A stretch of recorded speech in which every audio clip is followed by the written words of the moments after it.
the Department of DepDev is not even here. Nauna pang umalis, Mr. Chair. Yun yung pinupunto ni Deputy Speaker Raymond Mendoza. Na hindi prioridad ng executive at ng administrasyon ang mga manggagawa. Pero yun yung Mr. Chair, nauna pang umuwi. Oh. DepDev Secretary. Mga tanong ng mga manggagawa, nakapatungkol sa DepDev eh.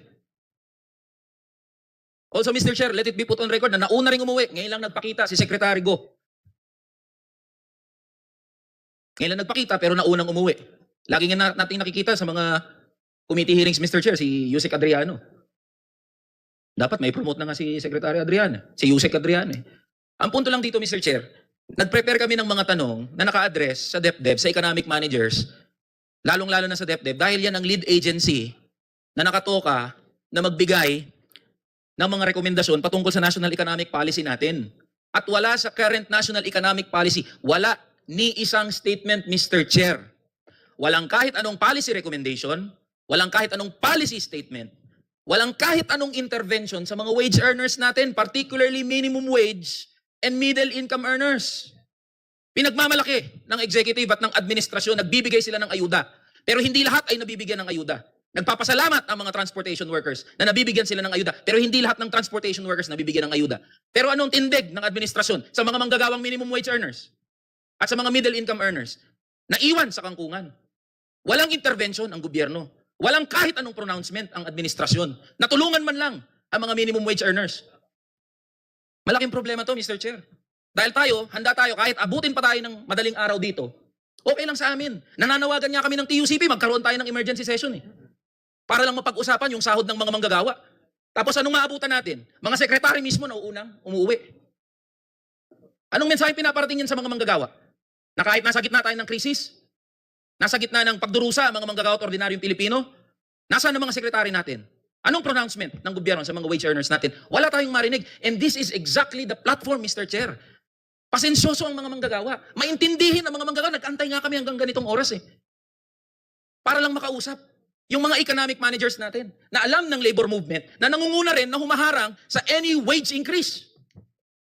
Economic managers ang pumatay sa legislated wage increase 200 pesos. At alam din ng labor movement na economic managers ang nasa likod ng hindi pag-usad ng National Minimum Wage Bill, House Bill number 8081 dito sa House of Representatives. We all know that.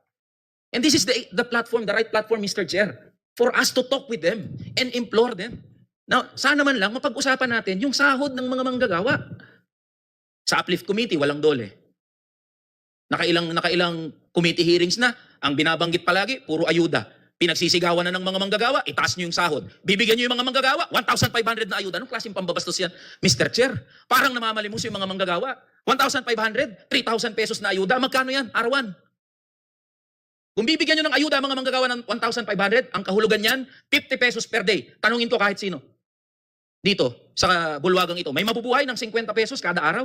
Sino ba pinaka-apektado? Sinasabi, Mr. Chair, ng Uplift Committee na priority yung mga pinaka-apektadong sektor ng ating lipunan. Ang mga minimum wage earners at middle income earners natin ang isa sa pinaka-apektadong sektor ng krisis na meron tayo ngayon, Mr. Chair. Sino ba ang mga sumasakay sa jeep, sa bus? Di ba mga minimum wage earners, mga middle income earners? Alam ba ng mga sekretarya natin? Na mga minimum wage earners natin? Yung mga waiter, yung mga security guard, yung mga pumapasok, mga nag-a-assist sa atin dito, mga minimum wage earners, pumapasok, nakamotor yung mga yan. Nagpapagas, nagpapakarga ng diesel, nagpapakarga ng gasolina. Yung 300 piso na mga minimum wage earners natin, dati kayang pumuno niyan ng motorsiklo. Ngayon, magkarga ka ng 300, maswerte ka na kung umabot ng kalahati. Alam ba yan ng department ng DepDev? Alam ba yan ng DOF? Alam ba yan ng economic managers? Nabubuhay kayo lahat sa simulation nyo. Hindi nyo alam ang tunay na buhay at karanasan ng mga manggagawa at ordinaryong Pilipino. Yan ang pinupunto namin. Tapos anong sasabihin nyo? Gawin nating priority ang mga pinaka-apektadong sektor ng ating lipunan. Mga manggagawang wage earners yan. Yun ang pakiusap namin ng TUCP. Kausapin nyo man lang ang mga manggagawa. Kausapin nyo man lang kami. Apektado rin kami. Pero walang kahit anong intervention. Sinong sasagot ngayon, Mr. Chair, sa tanong namin? Wala dito yung DepDev. Hindi man lang nagkaroon ng hiya na mag-iwan ng kahit na assistant dito, Mr. Chair. Mr. Chair. Para masagot yung aming mga tanong. Wala na sasagot.